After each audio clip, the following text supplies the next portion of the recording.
Anthropophagy magazine.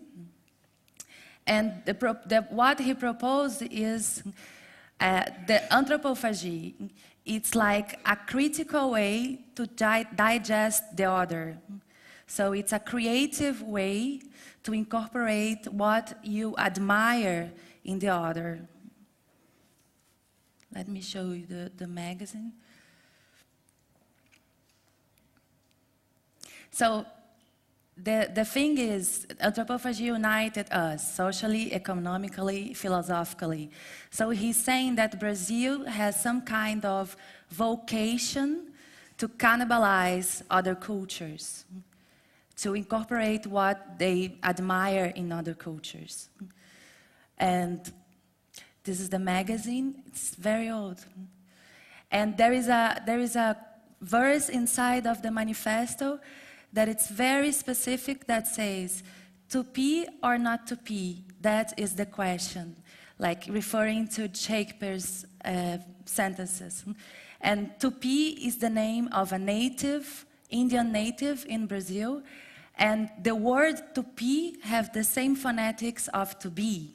So what he's saying is, to be native or not to be native, to be in the middle, how we can do it, to create a hybrid culture. So there is an Italian guy, anthropologist, that he was studying the vanguard, the avant-garde in Brazil. And his point of view, his name is Massimo Canevati, he's Italian. And his point of view of the movement, anthropophagy movement, was this wasn't a savage or a symbolic hunger for human flesh, but rather a guided, sensitive, and delicate appetite tending to choose tasted part of the body, to digest the other in a creative way, and not an indifferent, indigestible guzzling.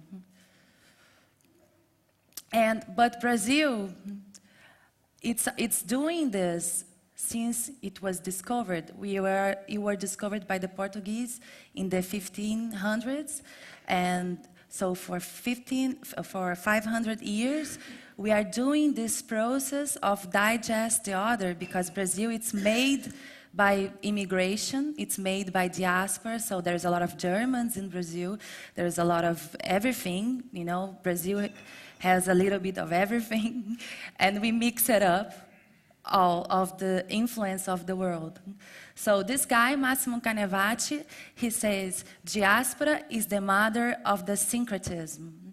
And that's another semantic problem that I have, and it's very symptomatic, I think, because the word syncretism, there is no translation for, it's very, very recent, because the syncretism is exactly the melting point. It's where all cultures, they just mix it up in a mashup. It's almost like a mashup.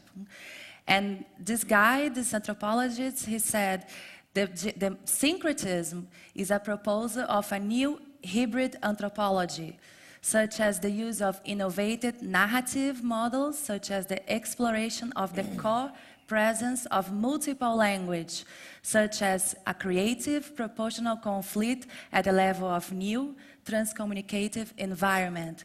So what he's saying that syncretism is creating a different kind of world vision, an hybrid kind of to look to the world and the story, to tell the story, you know. And in this point, we connect to Oswald de Andrade, the poet from the Manifesto Antropofágico. But what he's saying is that there is a verse that says, script, script, script, script, the Caraíba instant.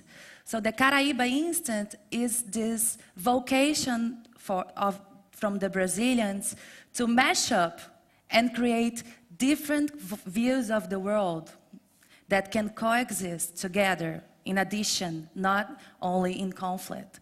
So that's why script can be, from Oswald de Andrade, can be narrative, an hybrid narrative from Massimo Canevati. And then, when I was in my research, I saw many intersections, many connections with other authors, like Lawrence Lessing, for example. He explained the remix culture as a read-write culture, where people participate in the creation and the recreation of their culture. In that sense, is read-write.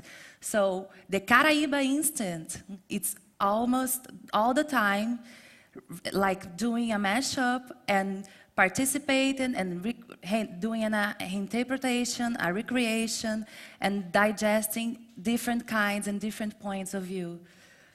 So in that point, it's together again, script, script, script, the Caraíba instant, or read, write, the remix culture.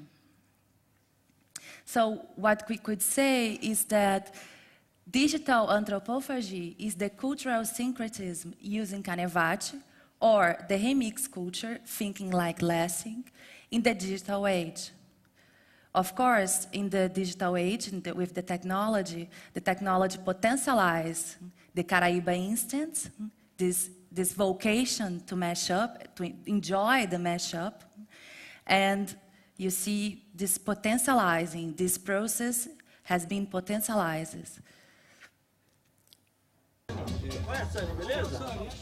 E aí, Fernandão? Bossa nova, seja do axé, seja da música baiana, seja do funk, que é a atual música eletrônica brasileira, ela também é espelho da cultura desenvolvida no Brasil de mistura. O que é a novidade? É exatamente você misturar essas coisas que foram feitas. Isso é o futuro da música e da raça humana, cada vez mais. So, that's time for Cristiano. Okay. Oh. Hello, everybody.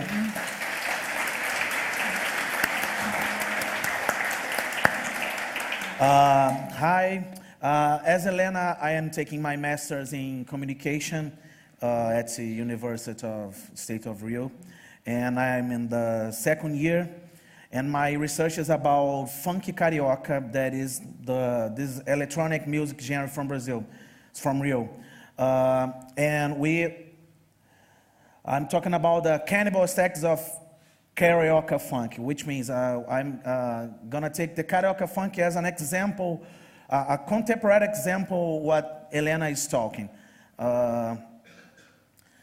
For you to understand the carioca funk, how can I put this?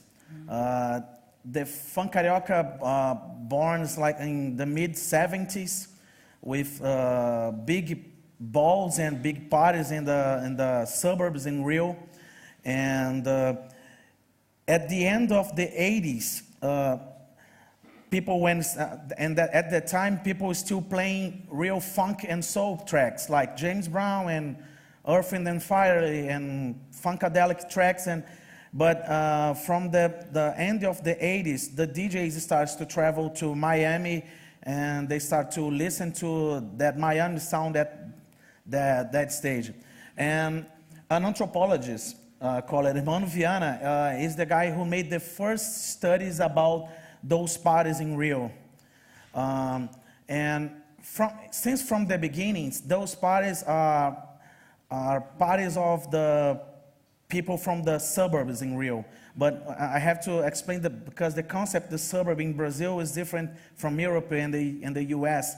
Suburb is the peripheric area, so it's the area for of the poor people. So these funk carioca balls are the song of the sound of the people, the poor people in Rio. So Hermano Viana wanted to transform an image, because funk since the beginning is seen by the media as poor music, cheesy music, non-music, non-culture, trash culture, culture of the poor. This is not music, this is funk carioca. And Hermano Viana intended to transform this image. He went to some balls, and with Malboro, the DJ that spoke, in the beginning of his career, he went to several balls, and he made an ethnographic work explaining what kind of people went there, what kind of sound people listen, and how is the Rio